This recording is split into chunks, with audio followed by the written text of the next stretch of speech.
Hello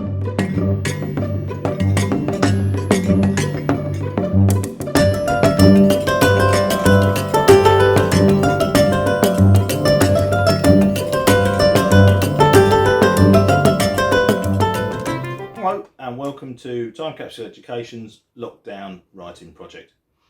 This is about the fourth video in the series. This one is about characters.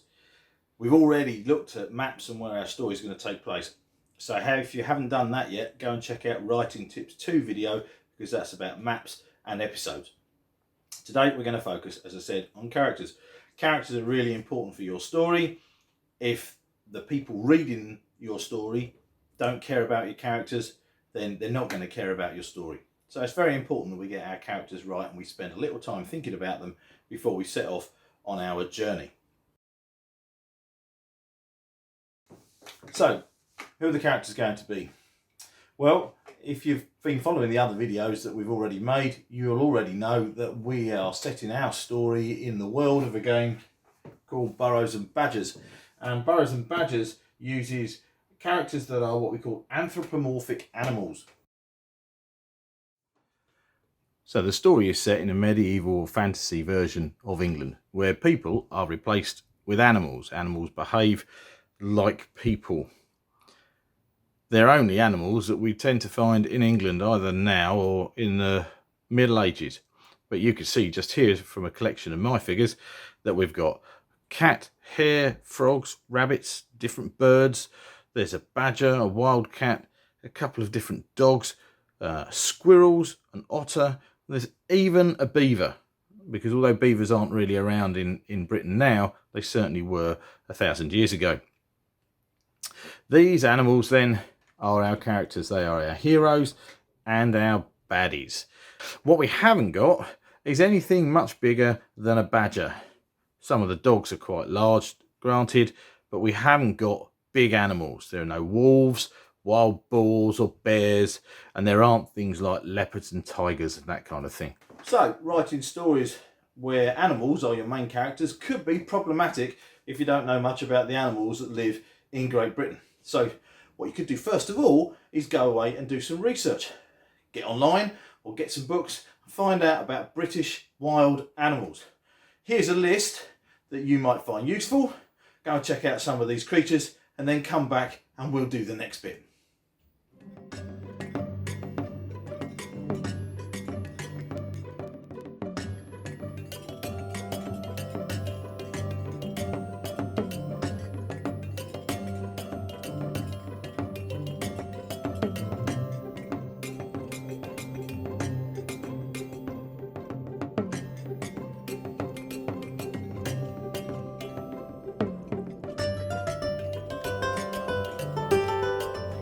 Welcome back. Okay, so hopefully now you know a little bit more about the animals of Great Britain. Badgers, foxes, hares, shrews, mice, that kind of thing. You might have found out that a shrew is tiny compared to a badger, or that a mouse and a hare are not at all the same size either. You might have found out that foxes and badgers eat other animals. Sometimes they might do, even in this game. But any of these animals can be characters in our story. So you need to pick 2 or 3 animals that are going to be your main characters for the story. Doesn't matter what kind of animal, they can all be different animals. You could pick an otter, a squirrel and starling. They could be your 3 characters. If you're stuck for ideas, on the Time Capsule Education website, we've got a set of character cards that can help you out.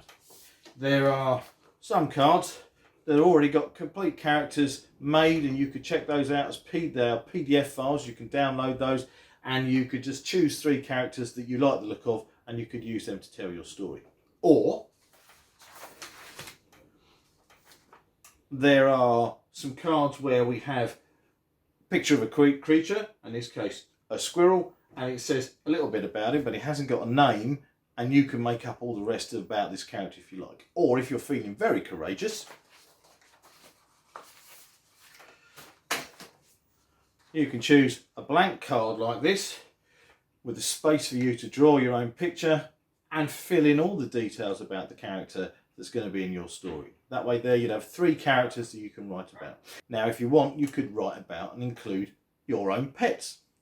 They might be inspiration for your story. You might be able to use their name and draw a picture of them and then include them in your story. We've got a number of pets. We could possibly use some of ours. First one is Charlie, our cat. Let's go and meet Charlie.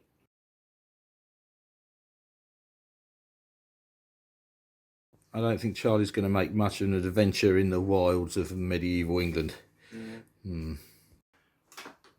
Okay, so Charlie isn't going to be much use, I don't think, in our story. He's too lazy, he likes to sleep too much.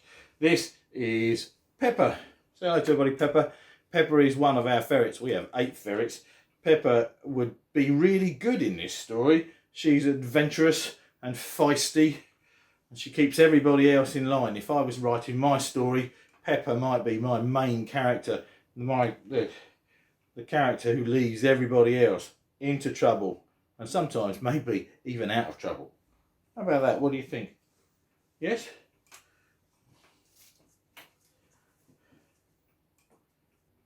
So we need to pick 2 or 3 characters for our story, and getting this bit right is very important.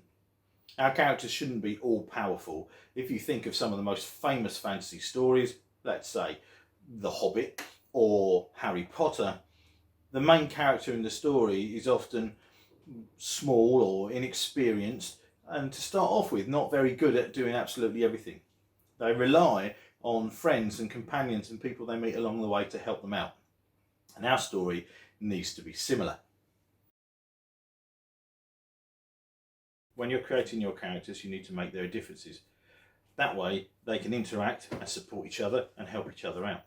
Think carefully now about whether your characters are strong, brave, timid, agile, cheeky, careless, careful, clumsy, magical, clever, lucky, rude, arrogant, determined, lazy, skillful.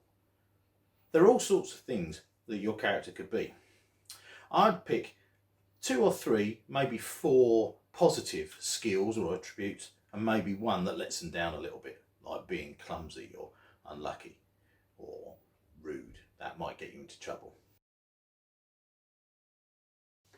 Now remember, it's not only our good guys who are animals, the bad guys are animals too, and we're going to use them as we go through the story. We're going to meet powerful bad guys, individual characters and groups of characters as well. On our website you'll find other cards that will give you information about the characters as we meet them in different episodes as we go.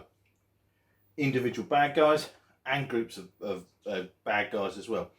They won't always be baddies, mind you. Sometimes they're just going to be other people that your characters might meet and you can include in the story.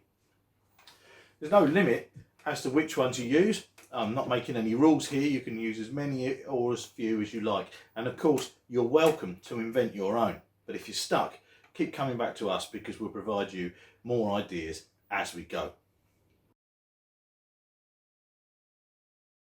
So what do I actually need to do? Well, the next steps are to choose characters for your story. You can either use ready-made characters available from our website. You can use the partly filled in character profiles, or you could start entirely with a blank profile and make up your own character. That includes drawing it, of course. Doesn't matter which one of those you do, as long as you stick to the rules of the fantasy world. Try and use only British wildlife, or possibly your pets if you like, as inspiration. I certainly get inspired by my ferrets. By Charlie the cat, not quite so much. Remember that not only are your characters, your main characters in the story, animals, but everybody else in the world is too. So that's people you meet along the way, that's bad guys, good guys, and all the characters in between. We'll have plenty of those detailed on our website as well. There are character sheets for those, for individuals and groups, and as we write further episodes we're going to add to those. Right then, you get cracking thinking up the main characters for your story. Think about some of the other creatures they might meet along the way. Come back and see us next time, and we're going to actually make a proper start on this story, get you going right in the first couple of episodes. See you again.